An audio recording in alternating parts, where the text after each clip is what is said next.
Now let's come to my talk of this afternoon, embodied simulation and its role, its putative, of course, role in cognition.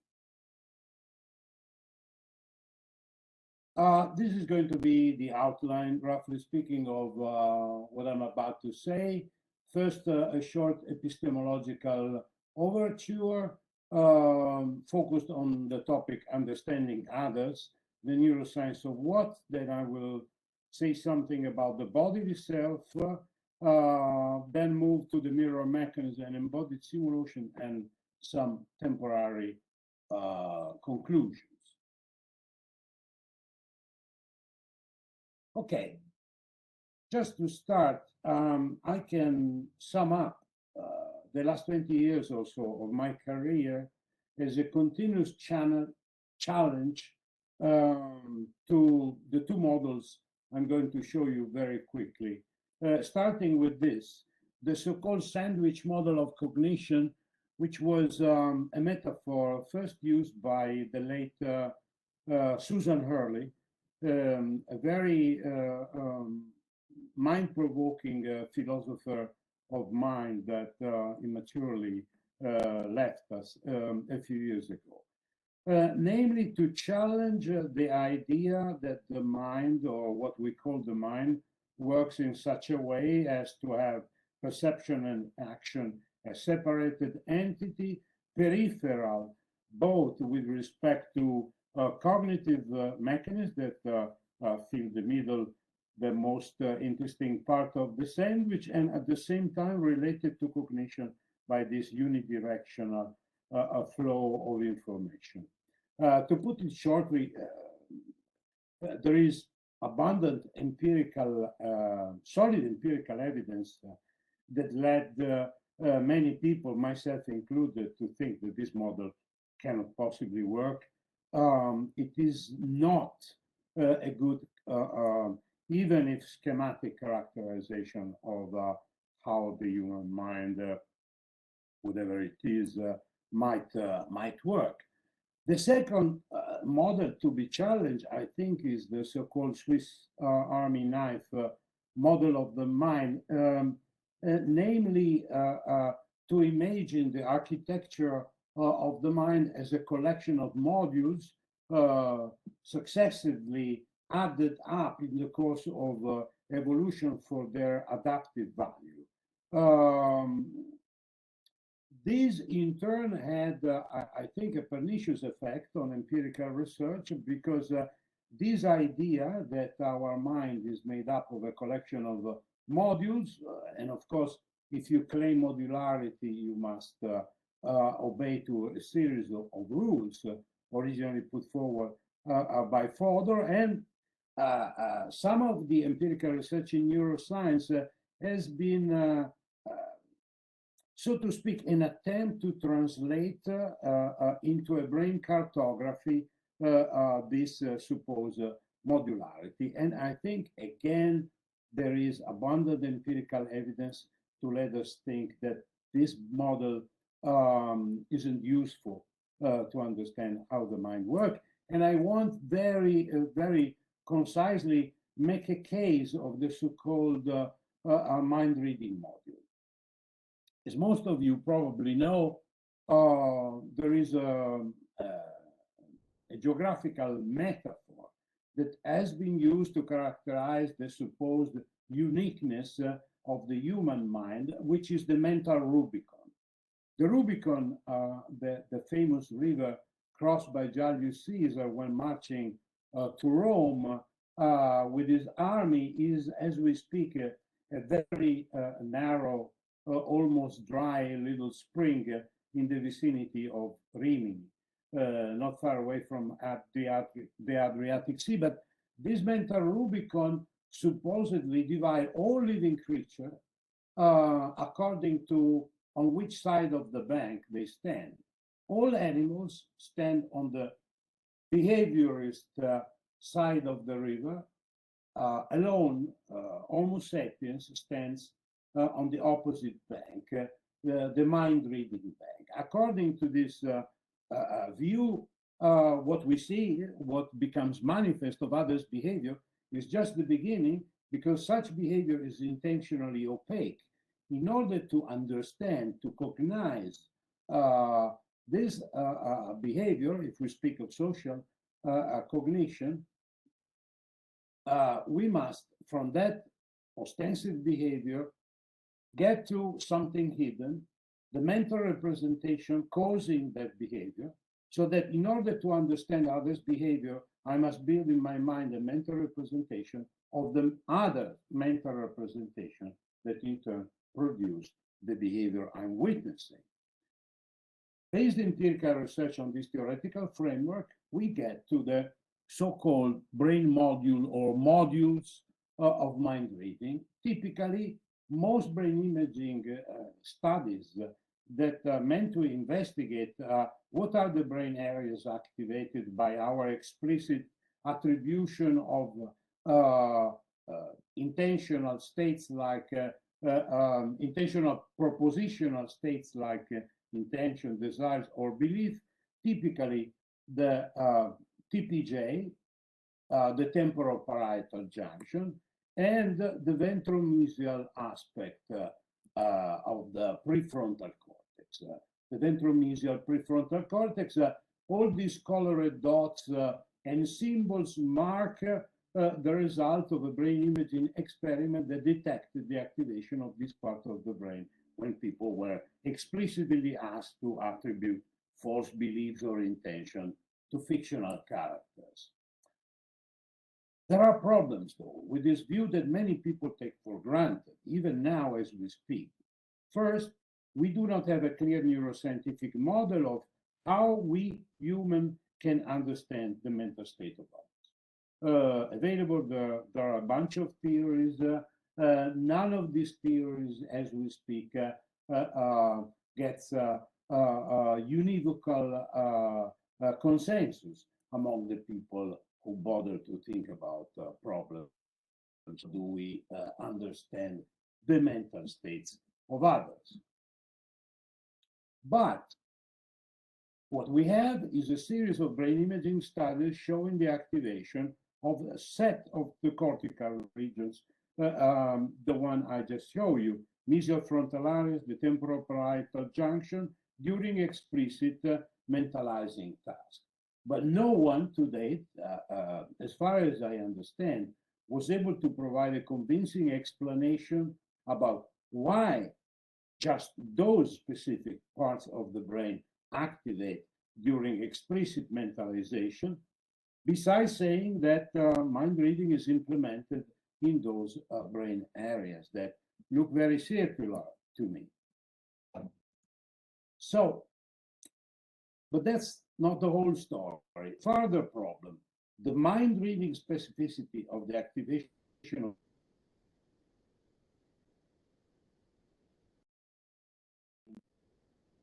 at the file, which is hundreds of other brain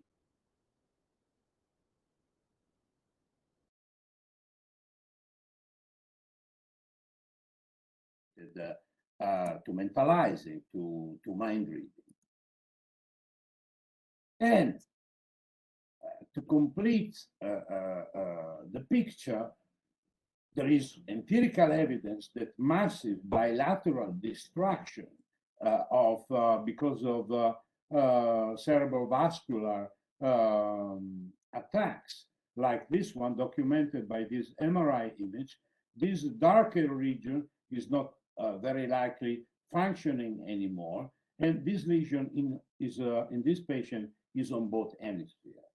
So having destroyed one of the crucial parts of the brain for mind reading, one would expect such a patient to develop mind reading specific deficits, but these apparently is not the case because a patient with this kind of bilateral huge prefrontal lesion turns out to have a dysexecutive syndrome, like most prefrontal patients, deficit in planning, deficit in memory, tendency to confabulate, but no significant impairment on task probing her ability to construct a theory of mind, demonstrating that the extensive medial frontal region destroyed by her stroke are not necessary for this function. And we could continue with other example with this prominent one. So what? Well, I think that it is not coincidental that those brain regions turn out to be systematically activated when we explore this cognitive aspect of social cognition, namely the explicit attribution to propositional attitudes to others. The point is that we do not know why those areas, and we don't even know why those areas activate also in other type of tasks. What is the common denominator if this activation, as I tend to believe, is not coincidental? Many years ago, I proposed to relate to this problem to the problem of how we understand other individuals, starting with a completely different approach, a bottom-up approach. And on the basis of the empirical evidence that already there, in my opinion, was sufficient to propose such an hypothesis, I propose that all kinds of interpersonal relations depend at the bottom, at the basic level. This, of course, doesn't conclude any discourse on intersubjectivity. It starts a discourse on intersubjectivity, empirically based, on the constitution of a shared manifold space. And it is because of this shared manifold space that we are intersubjectivity ready, so to speak, and that intersubjectivity that can be described with different granularities from many different perspectives and vantage points. It is what enabled our social contact with others. This shared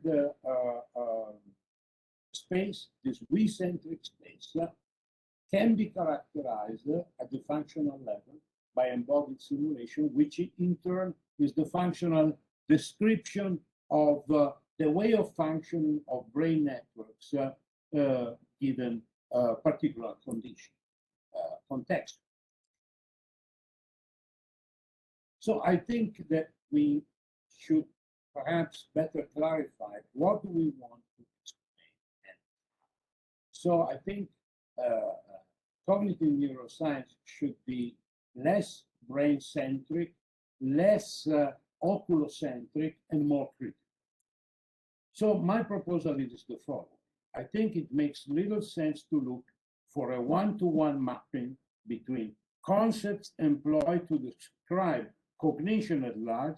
In particular, here we are dealing with social cognition and their supposed location in the brain, like the approach of localizing the mind-reading module in given part of the brain. The subpersonal level of description provided by neuroscience, and it doesn't matter if we deal with neurons, multiple neurons, or brain areas, is necessary, if you ask me, but not sufficient to understand cognition, and in particular social cognition. This is what I mean, leaving behind a brain-centric view inspiring neuroscientific research. To make sense of cognition, I think we need to study the brain, the body, which means the holistic, coordinated functioning of our bodily nature, the relationship of the brain body with the world and with the brain body of others. Unless we demonstrate a specific correlation between brain states and supposedly mind state, provided we are able to define it in a truly specific and operatively friendly way, which nobody agrees it can be done, and ideally of their causal relationship, the causal relationship between brain state and behavior, cognitive behavior. But we should be happy enough to start with a specific correlation.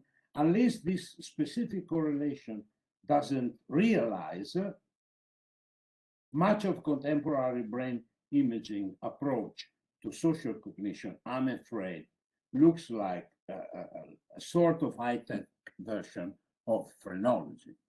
But phrenologists didn't have all these expensive toolkits. Phrenology exerted a very positive role in our approach to a study of the relation between the body and the mental, so to speak. So I think we should investigate the putative functional antecedents of our cognitive skills by adopting a comparative approach, an evolutionary scenario, looking at the relation between human brain and human behavior, basing our knowledge of this relationship, knowing a lot more about what's going on in the correlation between brain and behavior in other species, starting, of course, with non-human primates, as I did in the first part of my career. But this is not enough. And by measuring the socio-cultural influence exerted by human cultural evolution onto those very same cognitive skills. In this way, I think we can analyze some of the words, some of the concepts that we use when we refer to cognition, and in particular to social cognition, determining their constitutive elements. So ideally, with the subpersonal level of description of neuroscience, we can be able to better understand or even revise, perhaps to eliminate some of these concepts. This is ideally the theoretical framework which informs my own empirical research and the empirical research of a growing number of colleagues. So cognitive neuroscience should be phenomenologized. I keep saying this, although this didn't grant me the friendship of the phenomenologist, I am afraid. Cognitive neuroscience should investigate human nature first and foremost by clarifying what human experience is made of. So we tend to identify the mind with cognition. Very few scholars are focusing on the experiential dimension of being in the world. So to phenomenologize cognitive neuroscience, what do I mean? I mean to start our neuroscientific research, if possible, from the analysis of the subjective experience and of the role that the living body plays in the constitution of that very same experience of the material objects making up the physical world and our experience of other living individuals like animals and other conspecifics. So this means finding the body in the brain, realizing that the brain is just one part of a larger whole, the body, and we are beginning to unravel the tight and very complexly integrated way the brain is coupled with other parts of our body in a physiological and a very pertinent functional point of view. I started my investigation of the brain with the motor system and sensory motor integration. So I'm a motor chauvinist. I declare my possible cognitive bias when it comes to this, the topics we are dealing with today. So I tend to see a core dimension of what we designate as a self, which of course has many layers, can be described with different granularity by different discipline, with different jargon, with a different vocabulary, looking at different aspects of this whole that we call the self. And here we have Sean Gallagher, who gave one of the most important contribution to looking at the subject, focusing on this core elemental dimension of the self, which is the body discipline. I tend to focus almost entirely, which doesn't mean that I'm not leaving out of the picture other dimension. I'm only claiming that this dimension is very important, and to me, a little more than important, I would say central, which is this inner most aspect of the self, the bodily self, is should be characterized starting from its motor potentialities, the power for action that our body, even when totally still, always brings along. So there is a sense of the body which is inactive in nature and that enables to capture what I tend to think is probably the most primitive sense of being a self. The body is primarily given to us as the source or the power for action, as the variety, in other terms, of the motor potentialities that define the horizon of the world in which we all live, starting, for example, with the peripersonal space, the pragmatic space that I can reach whenever I stretch out my arm. The motor aspects of the body itself, in other words, provide the means to integrate self-related multimodal sensory information about the body and about the world that the body is interacting with. So these motor potentialities, in my opinion, provide the glue that enable the first level of multisensory integration, which can occur at different level of description. For example, language is probably the most abstract tool, cognitive tool, to accomplish this multisensory integration, which nevertheless begins at the pre-linguistic level of the motor potentiality instantiated by the body.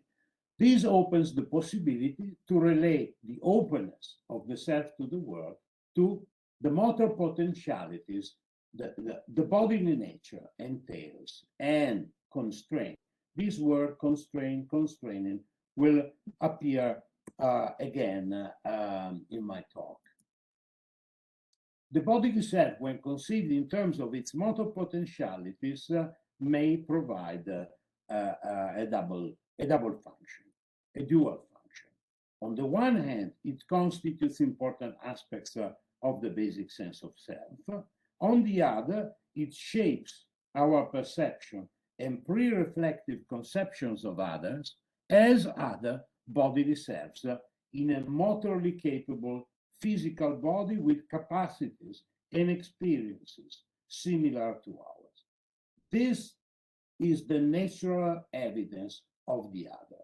As soon as the other is present, manifest to me, it brings along implicitly, or this form of implicit knowledge, which is literally constitute the backbone of any possible way to interact with the other. The intimate relation existing between action and bodily self-awareness is not defined and goes beyond the control of action and the anticipation of action sensory consequences. Because both aspects, both this function, presuppose the sense of body as power of action, as the repository of all the motor potentialities our very same body can instantiate when called upon by the dynamic change of the situated environment where that body operates. That is, the experience of body as a dynamic, as I said, binding principle, crucial for multisensory integration and operating at the pre-noetic level. We can build many other layers around this core, but this is the core, both evolutionarily and ontogenetically. To focus more on the brain, empirical evidence has shown that frontoparietal motor areas, areas whose neurons' activity correlate with the production of movement, whose electrical intracortical stimulation produces movements, are neurally integrated not only to control movement, action, but also to serve the function of building an integrated, bodily formatted map of actions, in the case of the human brain movements, objects acted upon, locations in space to which our actions, the actions of the individual, are directed. Because the very same neuron that control the execution of a given motor act also respond to somatosensory, tactile, visual, auditory stimuli, both in the parieto premotor areas of the macaque brain, but also in the premotor and posterior parietal areas of the human brain. So, for example, in the ventral premotor cortex of the macaque, the very same neuron guiding the reaching of the right arm respond to tactile stimuli applied to the very same body part and to visual stimuli that are approaching the very same body part. Graziano and Gross demonstrated that also auditory events occurring within this peripersonal limited part of space evoke a response in the very same type of neuron. Similarly, neuron guiding the grasping of three-dimensional objects also respond to the mere observation of those very same three-dimensional objects without the expression of any overt movement. And let's now come to the neural correlate of intersubjectivity, which I think from the discovery of mirror neurons onward, they enable to address, not only from a philosophical, theoretical perspective, but also from a neurophysiological perspective, the idea that the ground level of intersubjectivity is intercorporeality. Because we discovered a neurophysiological mechanism within motor neurons distributed in the ventral premotor cortex, but later on discovered also in the posterior parietal cortex, the execution of the action with its observation. This neuron has been detected in this part of the ventral premotor cortex of the macaque brain, which is reciprocally connected, among other parts of the brain, with two parietal areas, which are shown here, where you record neurons that display a similar mechanism. So these neurons discharge when the action is executed or observed, but they discharge in both in macaques and in humans when the action can only be imagined from cues because it is partly occluded. They discharge when the consequences of a given action can only be heard. So I think that the properties instantiated by this neurophysiological mechanism that we originally discovered recording neurons in the premotor cortex of the macaque, but it's not only a matter of those specific neurons that back then we described with those properties.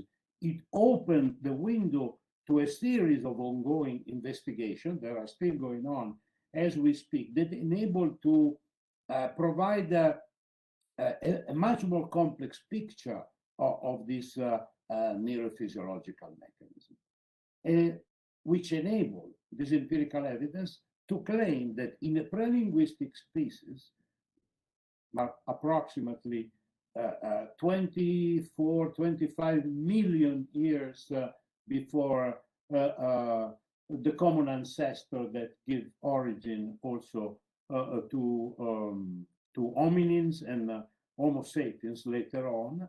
This is a mechanism that embody an abstract forming movements and actions, because it maps outcomes, not just mere movements, but also because this mapping can be applied also to the actions of others. More recently, the group of our colleagues at Tübingen University were able that these very same neurons that respond to the execution and the observation of action when performed by a bodily agent physically present in front of a macaque, majority of them also respond to a bidimensional version of the very same action. And more recently, we were able to show that if you compare on average the motor discharge with the discharge evoked during the observation of an action performed by others, so a part of the motor system is activated, but there is no movement here. If you compare the intensity of the response of population of neurons instantiating these mirroring properties, the intensity of the motor discharge is always significantly stronger than the intensity of the discharge evoked during mere action observation. And the very same group in Tübingen of Peter Thier, even more recently, was able to show that some of these neurons respond not only to the observation of the grasping performed by a real hand grasping a real object, but also by a disk, a schematic, a three-dimensional, non-biological object grasping, so to speak, another non-biological object, which means that in those brain areas, there are other neurons with similar properties, but not identical properties to the properties that we described in 92, 30 years ago, and in 96 later on, and since then, but they extend the way even abstract form that are certainly very abstract for a macaque of representing action, nevertheless lead to the activation of this basic bodily mechanism that most likely evolved in the first place to maximize the success of our skilled movements, enabling us any form of interaction with the physical world. So mirror neurons likely contribute to the agent's implicit sense of being the authors and owner of their action. Because in the first place, because even at the neurophysiological level, the mechanisms behave differently when correlates with the agent with respect to when correlate with the very same agent, which is not agent anymore, but becomes the observer of another agent. So the motor system provides at the same time, with other parts of the brain, of course, common ground, but at the same time, the distinguishing criterion for the bodily awareness of one's own and others' actions. We know there are single neurons in the human brain that display mirror properties. This paper was very important because it was very greatly helpful in focusing the debate, not anymore, do we have them or we don't, do they exist or they do not exist. They exist. So we had more time to address more interesting questions like, okay, we have them, what for? So basically, these are the parts of the brain that respond both during the execution and the observation of transitive movement, actions, upper limb, gratuitous movement, communicative gestures, and the like. And I want you to think about this for a while. In spite of the big scale magnification implied when we confront single neuron data, like the one I show you, starting with the story of mirror neuron in macaques and fMRI results from humans. Some important functional features are nevertheless manifest across these different levels of description. Single neurons, brain circuit. This holds true not just for mirror neurons, but practically for all the properties of the primate's brain, first discovered in the monkeys and then rediscovered with brain imaging in the human brain. We have blobs in macaques, we have blobs in V1 in humans, We have simple cells in macaques. We have most likely simple cells in V1 and complex cells in V1 in the human brain. Some functional properties of the brain exhibit a sort of fractal quality. I can't find better word than that, so that they can be appreciated at different scales and levels of investigation. I don't know what to make with this. I don't even know if it can be unambiguously held as true, but it seems to suggest that there are some organizational principles that are not as complex as our description of what it means being human, in particular, what is the mind and how it works. I want to add something else to this as a consequence of this way of looking at things. Brain imaging cannot be the sole neurocognitive approach to human social cognition, but it must be complemented by other approaches which can compensate for some of its deficiencies. Neuropsychology, the study of patients, we started gaining the first clear-cut knowledge about the relation between brain and behavior with the beginning of neuropsychology, unfortunately, greatly helped by the consequences, the human consequences of World War I, TMS, EEG, and as I said before, by the comparative functional study of non-human primates, of other species of animals like rodents, by means of brain imaging and single neural recording. Now we can do both, brain imaging and single neural recordings, for example, in macaques. So through the activation of, as Marco was saying during the presentation, I don't speak of mirror neurons anymore. I prefer to speak about a mirror mechanism that can display different properties in different parts of the brain and in different species. We can recognize others by means of the activation of this basic mechanism, basic actions from within, which doesn't mean that we don't have other cognitive resources. Of course we have. Of course we employ them all the time to make sense of the meaning, the sense, the significance of the behavior of others we are confronting to. But there is a specific quality of recognizing a given outcome in the action performed by someone else, but I apply that also to emotion and sensation. It's a particular kind of recognition, of understanding, because it comes from within. We recognize, in other words, what we perceive, in what we perceive motor outcomes, basic motor intention, without necessarily relying on propositional inferential reasoning. If you allow me the expression at this level, we have motor inferences. As I said, it's only one component of our sense of others, but it brings along a peculiar experiential quality. It's a form of understanding others from within by means of the mechanism I briefly sketched so far. So the mirror mechanism, of course, we always said that, is not able to provide us with the reason which underlie motor intention. Okay, he's grasping the bottle to drink, but why is he drinking? What are the reasons so that Vittorio wants to drink? This is beyond the reach of this mechanism.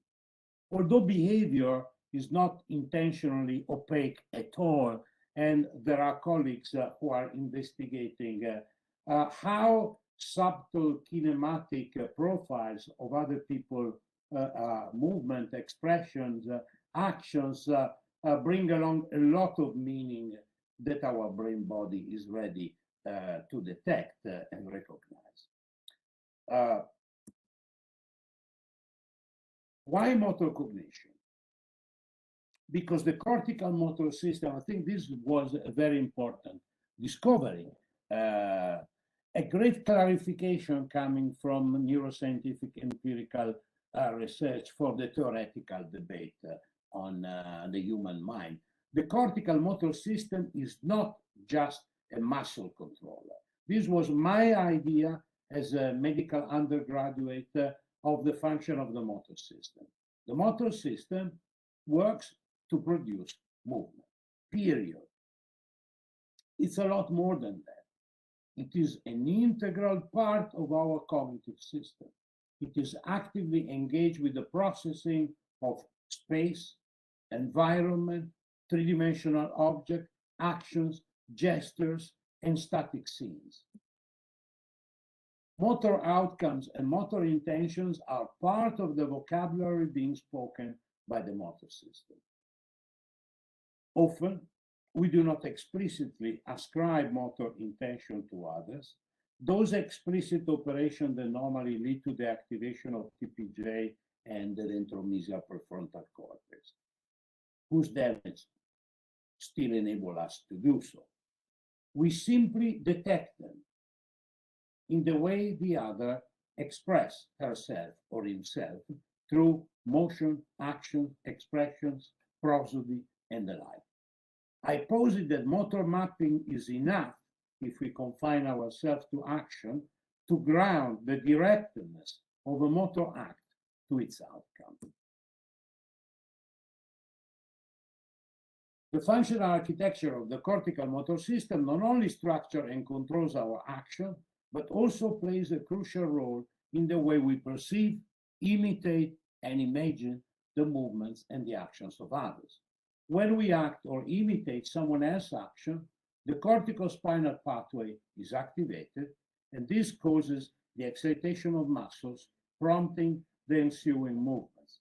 When instead we observe or imagine movements and actions, execution is inhibited. If you record EMG, you don't get anything out of it. The motor system is activated, part of the motor system is activated, but not in all of its parts and not with the same intensity as when we actively move our body to express ourselves or to imitate others. I am defining this as one particular instantiation of embodied simulation. Action is not produced, but only simulated. But embodied simulation is wider than mere motor resonance. It also, in my model, encompasses the activation of somatosensory areas during the first-person experience, but also the observation of others' tactile experiences, the activation of pain-related areas like the anterior insula, the anterior cingulate cortex, during the observation of others' pain, but also during the subjective experience of physical pain, and the activation, for example, of the anterior insula or part of the amygdala during the first-person experience and the observation of others' emotion, like disgust or fear. And so embodied simulation maps the sensory aspects of action, emotion, or sensation of another onto the perceiver's own motor, visceromotor, or somatosensory neural mapping of that action, emotion, or sensation. This mapping, it is this type of mapping which enables the experiential feeling, for example, Edith Stein talks about, to the observed action, emotion, or sensation of others. In order to see in a three-dimensional object which surrounds another three-dimensional object that I may learn to designate as a handle. So a hand around a handle becomes a hand grasping a mug of beer in the first place because of the activation of mechanism of this kind. More recently, a former PhD student of mine, who interestingly enough started his career with a master's degree in philosophy of language, Fausto Caruana, and other colleagues, both stimulated and recorded from the anterior part of the anterior cingulate cortex of epileptic patients in the interval between the placing of chronically implanted stereo EEG to localize better the focus to be later on be taken away by the neurosurgeon. And he discovered that when stimulating this part of the brain, he was able to elicit laughter, mirth, and laughter, but while recording from the very same brain region, he was able to demonstrate that this region becomes activated when the very same individual are watching and listening to someone laughing, but not when watching and listening to someone crying or performing meaningless grimaces, emitting meaningless sound with no emotional connotation.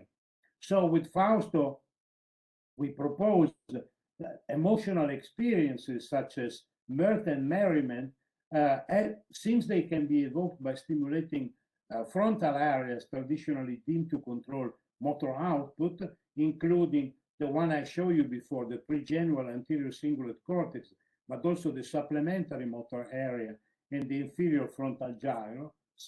Caruana, with his colleagues, is mapping extensively the premotor cortex of these patients together with the neurosurgeon. This suggests that the neural system supporting emotional production and experience largely overlap. Thus, as we wrote, diffusing the experience expression dualism and nullifying the need for serial processing in the emotional brain. So, as you all know, some scholars advise that emotional responses follow the emotional experience, as the early suggestion of Darwin originated this line of thought. Others run the serial processing in the opposite direction. For example, considering emotional responses to be the trigger of the emotional experience. So I cry, therefore I am sad. So it's always serial, no matter what's the direction of the seriality you agree with. Our proposal was that we should abandon this dichotomous interpretation, retracing, for example, as the empirical evidence seemed to suggest, the original criticism that both Ewing and George Herbert Mead moved against both Darwin's and James' perspective, underlying, emphasizing that agency is a core feature of emotional experience, and its behavioral expression is part of the ontology, at the very least, of some emotion, provided that we can unambiguously today all converge upon a single definition of emotion. And I'm afraid that we are very far from that. So embodied simulation aims to explain the mirror mechanism, but also related phenomena like, as I said, the vision of manipulable object, mental imagery, the representation, the mapping of peripersonal space, and various aspects of language. Of course, I have no time to deal with today. Because of reuse of given mapping formats, the activation of a given brain circuit, we map the actions of others onto our own motor neural maps, as well as others' emotion and sensation onto our own visceromotor and sensory motor neural maps. This theory provides a unitary account of basic aspects of social cognition, holding that we reuse our own mental states or processes mapped with the bodily format in functionally, not intentionally, functionally attributing them to others, and the functional attribution begins at the level of the different intensity, partial diversity of the neural networks that are put into play when we meet the other. The bodily format instantiated by neural mapping constrains what such neural mechanism can map because of the bodily constraint posed by the specific configuration of the human body, which in turn constrain the way it interacts with the world. But all these arrows must run in both directions because the world in turn constrain the most adaptive way our body should become in the course of evolution. So we are always within a loop that we occasionally want to interrupt to reduce to different segments that we categorize using different levels of description, but we always should be aware that we are within a loop. At least this is the way I see things. By narrow use, different brain areas participate in different functions through their dynamical engagement with different brain circuits. It's not Gallese anymore. This is Michael Anderson. By the way, I should add that as far as I understand, one of the earliest philosophers of mind using this notion of reuse to qualify simulation has been Susan Hurley. I began with the cognitive sandwich model. A given cognitive function can be supported, this is Anderson, by a variety of brain circuits. The newer in evolutionary term a cognitive function is, the wider is the brain circuit underpinning it. I think there is good evidence to believe that this hypothesis is very plausible and to be taken seriously into consideration. I'm almost done. The human body plays a constitutive role in foundational aspect of cognition. In my opinion, the body is the true a priori. It's neither space or time. The true a priori is the body, because the body is the non-further reducible condition of possibility of experience. At the very least, this foundational dimension is crucial if you believe, as I do, that if you want to address empirically the mind, you should start from the experiential dimension. You can start with cognition, then it can be a totally different story. Definitely not my story. Intercorporeality, as we saw before, is the ground level of intersubjectivity. Empirical research in neuroscience shows that action perception and cognition at the level of the brain body largely overlap. The intentional character, the aboutness of what we call the mind is deeply rooted in the intrinsic relational character of the bodily neural format of the mapping of action, which in turn is constrained by specific body-world relations. The loop I was mentioning before. I think that within the English-speaking world, one of the most influential and smartest cognitive scientists and neuroscientists I had the privilege to meet, be acquainted with, and work with. I'm afraid not enough known in the English community is Marc Generot. Marc Generot, in 2006, a very good friend of Sean, they worked together, wrote the following. Motor simulation can thus be proposed as an explanation for the embodiment of action representations and their grounding in the neural substrate. The core of the explanation is that the simulation mechanism is comprised of a set of rules which are embedded in the neural substrate of the action representation. I know that the word representation is making many philosophers very nervous, particularly in the camp of radical and activism, and partly also in the field of phenomenology. If you substitute representation and put mapping, I noticed that people tend to be more relaxed, as I said before. I think that the original meaning that Marc Generot conveyed to the use of the expression action representation had nothing to do with the standard idea of linguistic representation, of course. So I think there's also an issue of words and misunderstanding when we are using this vocabulary and tend to apply to neurophysiology or to neuroscience. But I want to focus now at the very end of my talk to this word, rules, which is a very important word, by the way, constantly employed in cognitive science. The rule. I think we can look at embodied simulation as a suspension of the actual application of a neurophysiological rule. Let's talk about action. The motor system activates, but movement is not produced. Reuse of neural motor maps without the movements they normally determine, we propose with the philosopher, with Valentina Cuccio, can be conceived as the activation of paradigmatic knowledge. What do I mean? The display of the rule exhibited in each individual case of actual occurrence. There is a neuron controlling grasping, one out of a family of groups of neurons, all controlling grasping.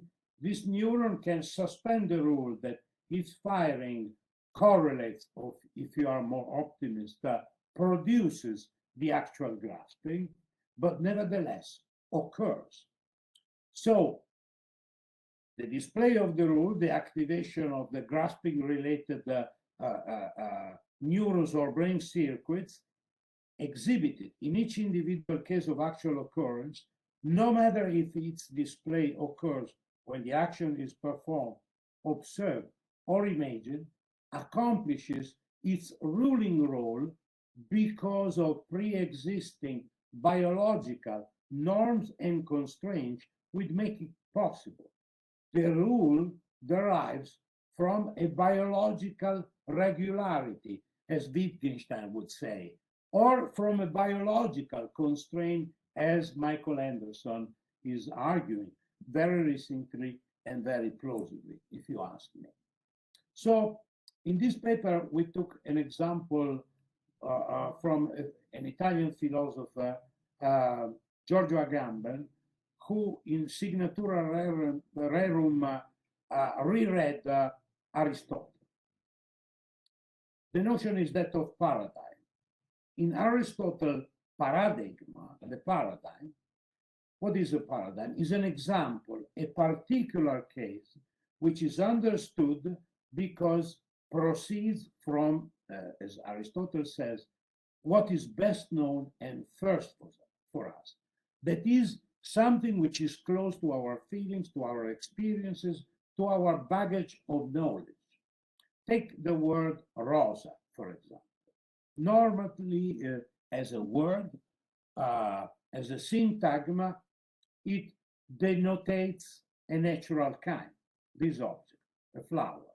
But with the suspension of the rule, it can become part of the first declension of the Latin language.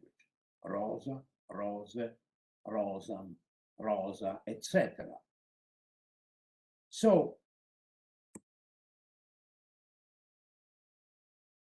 embodied simulation, following this line of thought, exemplifies at a neurophysiological level what a rule may consist of when described in non-linguistic bodily terms. This, I think, in the end, implies that, among other things, being human is also the consequence of processes like embodied simulation that are not necessarily human specific. And I think, yes, this is the end of it. Thank you for your attention.